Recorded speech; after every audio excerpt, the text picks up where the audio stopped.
अस्सलाम वालेकुम, कैसे हैं आप सब। Welcome back to my YouTube channel और आप सब देख रहे हैं हारून फैमिली फूड सीकर्स। आज की रेमेडी बहुत ही जबरदस्त होने वाली है क्योंकि आज मैं एक ऐसा नुस्खा लेकर आई हूँ जिससे अक्सर लोग जो है ना बहुत ही ज्यादा तंग आए हुए हैं। किसी के बाल टूटते हैं या उम्र से पहले व्हाइट हो जाते हैं या बहुत ही ज्यादा डैंड्रफ आ जाते हैं, इसी तरह और भी बहुत से प्रॉब्लम्स होते हैं। लेकिन आज मैं इन प्रॉब्लम्स का सोल्यूशन ले आई हूँ, ठीक हो गया ना। और जी, अगर आप अभी तक मेरे चैनल पे न्यू है तो काइंडली मेरे चैनल को सब्सक्राइब कर दें, बेल आइकन को भी दबा दें ताकि मेरी हर इन्फॉर्मेटिव वीडियो आप तक पहुंच जाए। तो चलिए रेमेडी स्टार्ट करते हैं।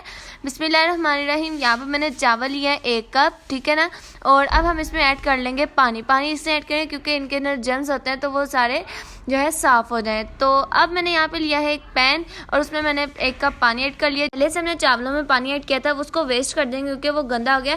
और इस साफ पानी में हम इन चावलों को ऐड कर देंगे। नॉर्मली जैसे हम घरों में चावल बनते हैं ना, उसी तरह हमने इन चावलों को भी बॉईल कर लेना है। 5 से 10 मिनट के लिए इनको छोड़ देते हैं, ठीक है ना। यहाँ पे 10 मिनट गुजर गए हैं तो यहाँ पे मेरे चावल रेडी हैं बिल्कुल। तो इनको हम उतार लेते हैं।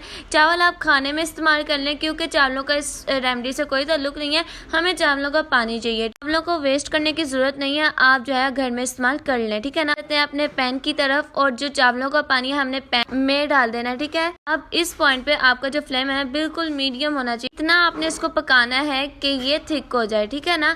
तो 5-10 मिनट लगेंगे। तो आप देख सकते हैं 5 मिनट बाद जो है ये खुद ब खुद थिक हो गया है। ज्यादा टाइम नहीं लगना है, सिर्फ और सिर्फ 5 से 10 मिनट ही लगेंगे, ठीक है ना। तो अब ये बिल्कुल थिक हो गया है तो अब हम इसको उतार लेते हैं। पहले इसको थोड़ा ठंडा कर लेंगे। 5 से 10 मिनट के लिए इसको ना हम ऐसे ही रख देते हैं। रखने के बाद ये मेरा 1 कप बन गया है, नॉर्मल साइज का जो छोटा होता है, वैसे ये पूरा गिलास है, ठीक है ना।